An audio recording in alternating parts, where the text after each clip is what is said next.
Now, the second day of the Madlanga Commission will commence this morning at the Brigitte Mabandla Justice College in Pretoria. And we, of course, have SABC News reporter Canny Maphanga, who's there covering these developments for us. Let's take you back to the nation's capital.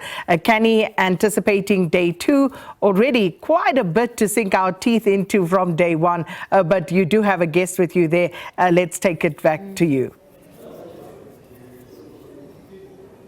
Thank you, Sakina. Good morning once again to the viewers. In less than an hour, we expect for day two of the Madlanga Commission to commence here in Pretoria, where Lieutenant General Nhlanhla Mkhwanazi is back on the witness stand, and we expect him to shed more light on the now suspended police minister's role in the disbandment of the Political Killings Task Team and the links that he has drawn between the now suspended police minister and, of course, these alleged criminal syndicates, which he says have frustrated the work of the Killings Task Team and, of course, led to their disbandment due to their alleged close proximity to the police minister. He also went into great detail to explain that the police minister did not have the powers, rather, to disband the Killings Task Team, and that the timing was suspicious and could have been motivated by another influence. But I know our time is limited, Sakina, so I do want to get some analysis from our political analyst, that is Dr. Levy Ndou, to elaborate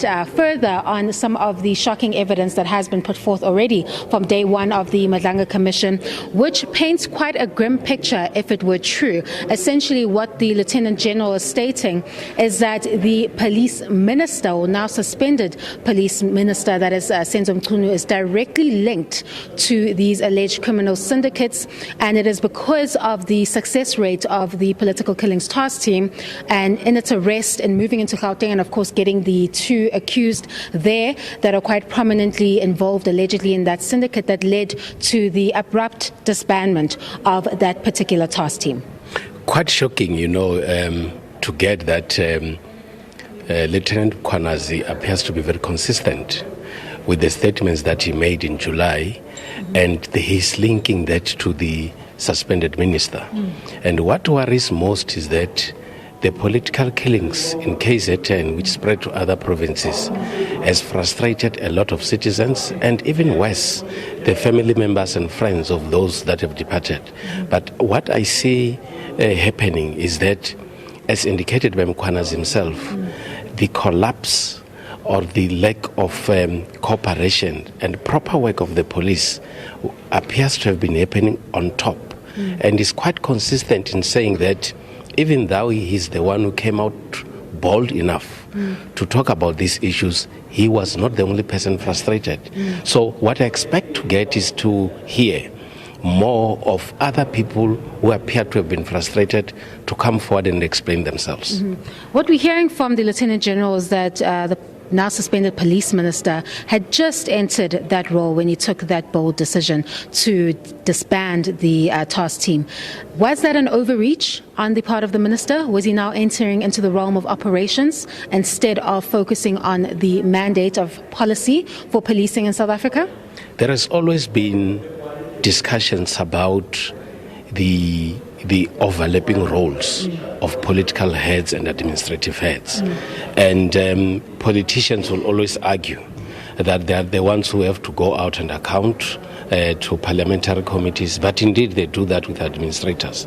But what is even more shocking is that in a shorter space of time, when the minister got into this portfolio, my view is that he would have got a handover from the previous minister, get to know the actual things that were happening in the department, priority areas, and in terms of decision making. Even though you are the political head, to a certain extent you need to have thorough discussions with the administrators, people that are dealing with these issues. And what is more worrying, and if this is very much correct, it will be worrying to know that Mkhwanazi himself says that he only got to know about the suspension of the task team through someone who is even outside the department.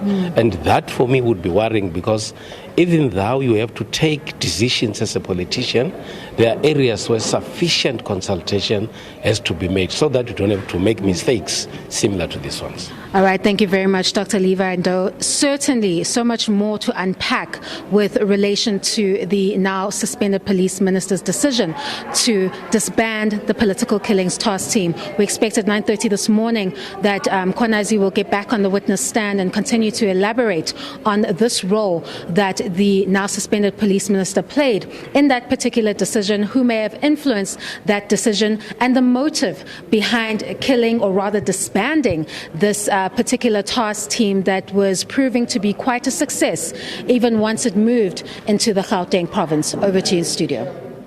Oh, thanks so much, Canny Maphanga. And just to note that it is an earlier start time today of 9:30 a.m. and not the 10 a.m. from yesterday. So Canny Maphanga out there at the Madlanga Commission, and day 2 kicks off at 9:30 a.m.